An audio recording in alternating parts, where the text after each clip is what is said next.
Most famous drug lords. Pablo Escobar, the most famous drug dealer of all time. He operated in Colombia. The Colombian drug lord was in 1989 declared by Forbes magazine as the 7th wealthiest man in the world. He was a ruthless drug lord who was estimated to have controlled 4/5 of the world cocaine market. He is believed to be the most intelligent drug lord of all time and the most organized and innovative. As a young man, he told friends and family that he wanted to become president of Colombia. Yet, as he saw it, his path to wealth and legitimacy lay in crime. He got his start as a petty street thief, stealing cars before moving into the smuggling business. Escobar's early prominence came during the Marlboro Wars, in which he played a high-profile role in the control of Colombia's smuggled cigarette market. This episode proved to be a valuable training ground for the future narcotics kingpin. He died in 1993 while being chased by the Colombian police. Amado Carrillo Fuentes. Amado Carrillo Fuentes is also known as Lord of the Skies. He was involved in cocaine and operated in Mexico. He was transporting 4 times the amount of cocaine to the U.S., more than any other drug trafficker in the world, building a fortune of over $25 billion U.S. He was called Lord of the Skies for using over 22 private jets and 727 airliners to transport cocaine around Mexico. He was the most powerful drug trafficker in his era and one of the world's richest men. He died in a Mexican hospital after undergoing extensive plastic surgery to change his appearance. Khun Sa, the Opium King. Khun Sa was involved in heroin and operated in Burma. He is famed as the world king of heroin, producing almost 1/3 of the world's heroin supply. He lived a luxurious life until his natural death in 2007. In 1989, Khun Sa was charged by a New York court for trying to import 1,000 tons of heroin. By then, he had proposed USA to buy his entire opium production, or he would sell it on the international narcotics market. Griselda Blanco. Griselda Blanco was the cocaine godmother who operated in the USA. She loved to smoke crack and ordering cold-blood assassinations that included a 2-year-old. Blanco played a major role in the history of the drug trade in Miami and other cities across the United States. She is responsible for about 200 murders. In 1985, she was arrested and sentenced to 20 years, but she continued with her business while in prison. She was released from prison in 2004 and was deported to Colombia. Jose Gonzalo Rodriguez Gacha. He operated in Colombia. His career started as a hired gun, working for coke traffickers before becoming Medellin Cartel No. 2 behind Pablo Escobar. He always had new and creative trafficking routes from Mexico to the USA. During 1989, Rodriguez became involved in an intense and violent power struggle over control of Colombia's emerald mines, which are considered some of the richest mines in the world.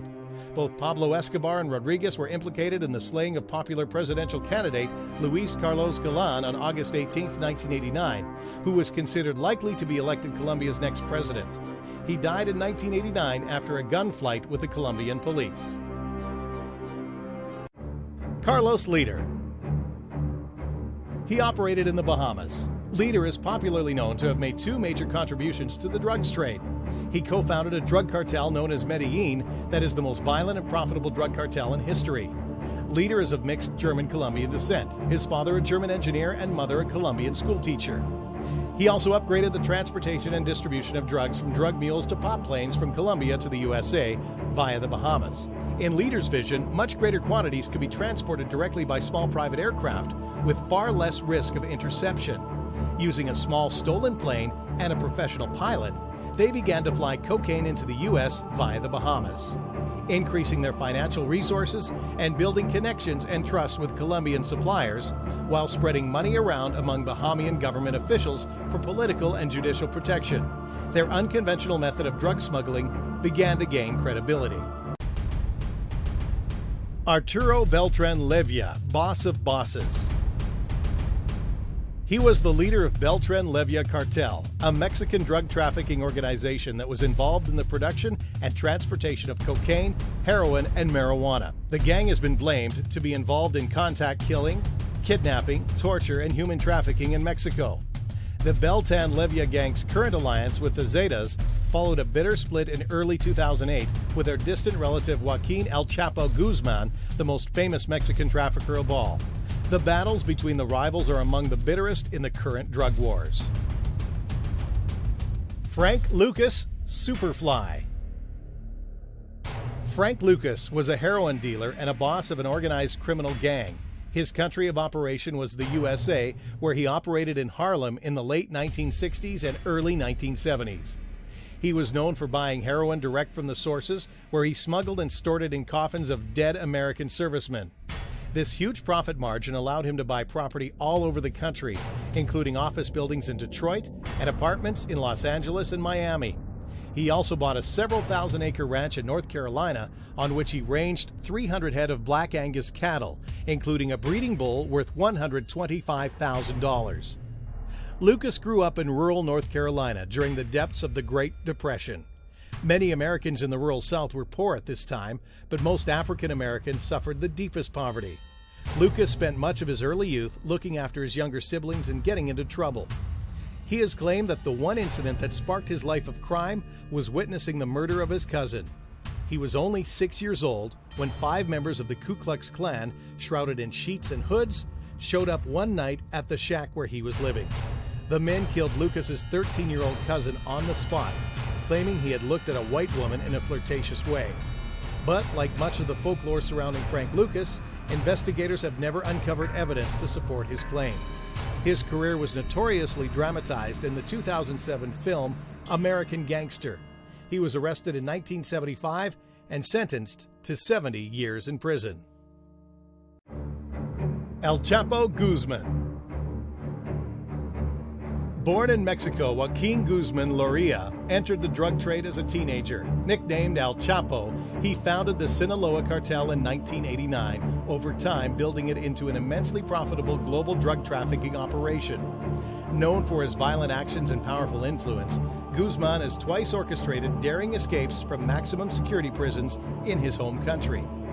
By his teens, Guzman had been kicked out of the family home and was forced to make his own way.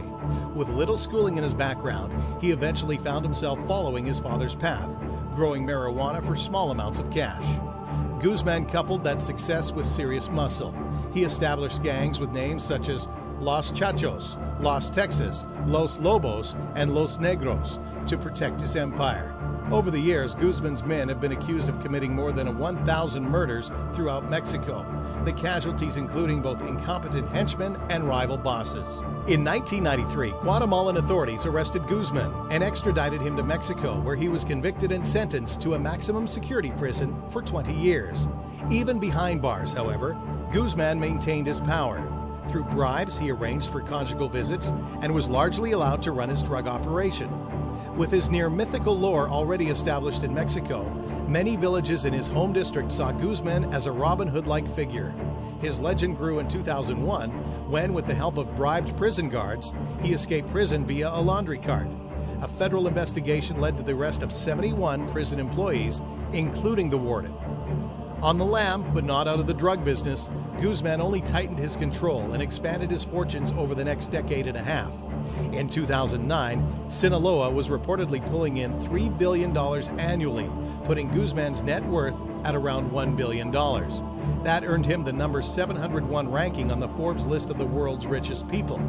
In February 2014, Guzman was finally apprehended in a hotel in the Pacific beach town of Mazatlan, Mexico.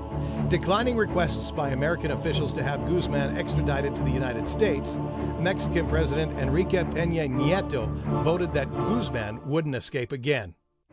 Yet less than 18 months later, Guzman orchestrated a second daring flight from prison in July 2015. For his escape, Guzman slipped through an opening in his cell's shower section, made his way down a 30-foot ladder, and then traveled through a tunnel network that connected his cell to a house that was still under construction about a mile away.